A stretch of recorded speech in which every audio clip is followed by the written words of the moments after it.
Hello, Cornwall people. This is Liz Fisher from the Cornwall Public Library, and today we're going to talk about a very special weed. Now, I know you're thinking, oh my goodness, she's done sticks, she's done all these things, she's making up stories. No, I am making up stories, but they're real stories. Weeds. If you look at our garden here, it's full of weeds. I have a very dear friend of my mother's who I used to go and play in her garden when I was a little girl, and she would say, weeds are just plants in the wrong place at the wrong time. Well, today we're going to talk about a very special kind of weed. It's called milkweed. The milkweed plant actually comes in different varieties, and I'm going to show you a couple. We have 3 growing in our pollinator garden here at the library. So the first one I'm going to point out is this guy. This bright, and there are lots of weeds around it, this bright orange, this is called butterfly weed. It's a biannual, which means you will plant it, it will come up, but it won't flower. This is the second year this plant has been growing, and now it flowers. It is very sweet smelling, it's got very strong stems, and once the flowers go away, you will see beautiful, thin, little milkweed pods. So it's a type of milkweed. Here's another milkweed. Brand new to the garden this year. This is something I overwintered. I got from seed from a friend of mine. This is something called Asian milkweed. It has very, very thin milkweed pods also. I hope it flowers. Got a little piece of dead things here, but it looks like it's taking off. I just did not have enough sunlight at my house to grow these. They really like a lot of sun. So hopefully that'll do well. And then we have something called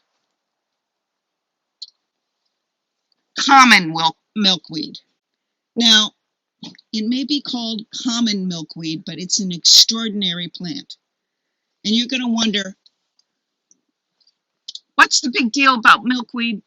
Well, milkweed is very important to the monarch butterfly. It's important to other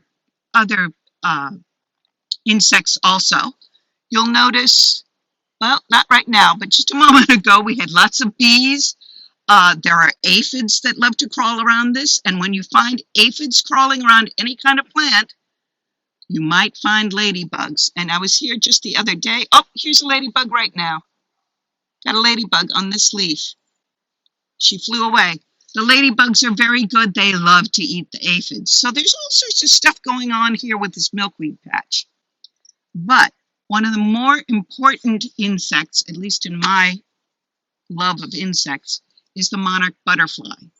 And it's endangered because not everybody is crazy about milkweed. What happens is milkweed is basically a poison to lots of animals. It can be a poison to humans. I just recently found out that the sap from the milkweed can be an irritant to skin. Now, it's never irritated me, but you want to be very careful about when you're around milkweed plants. And you will see later why it's called milkweed too. But anyhow, that sap is very important in keeping the monarch butterfly alive and its larva.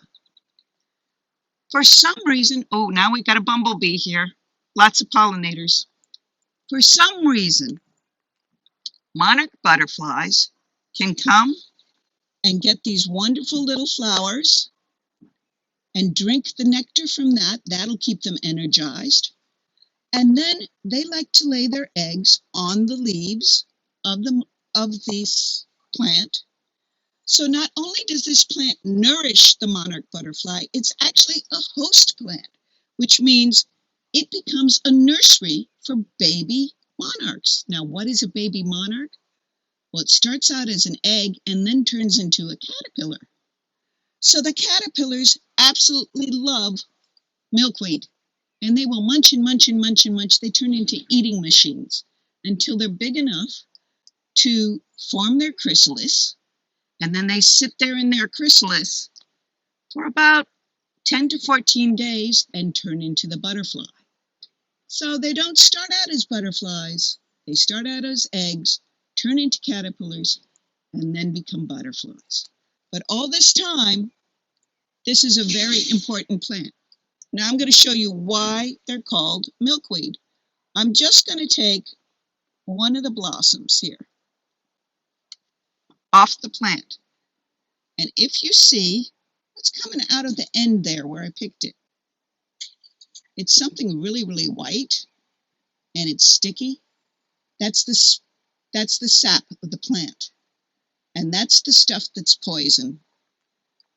The sad thing about this plant is it has very deep roots, and that becomes a problem for people who are growing crops because the deep roots disturb the crops. So the farmers have been getting rid of milkweed. Now they're letting the weed grow in the areas where they're not growing crops, which is better. But the other problem is if they have grazing animals like sheep or goats or cows or even horses, if they get into a milkweed patch, they're going to get really, really sick because of this sap. But it is this sap that protects the monarch and its caterpillar. Because once a bird sees a monarch and decides to eat it and spits it out going, "Ugh, that was a horrible taste. That really didn't make me feel so good," it's not going to bother that butterfly. It's not going to bother its larva or its caterpillar either. So it ends up being a good thing for some animals and a not so good thing for others. The problem is we need a balance. So that's why there are people like us here at the library that grow pollinator gardens specifically for specific animals that may not have their host plants. Okay, enough on the weeds. Hope you have a really great day. That's all for now.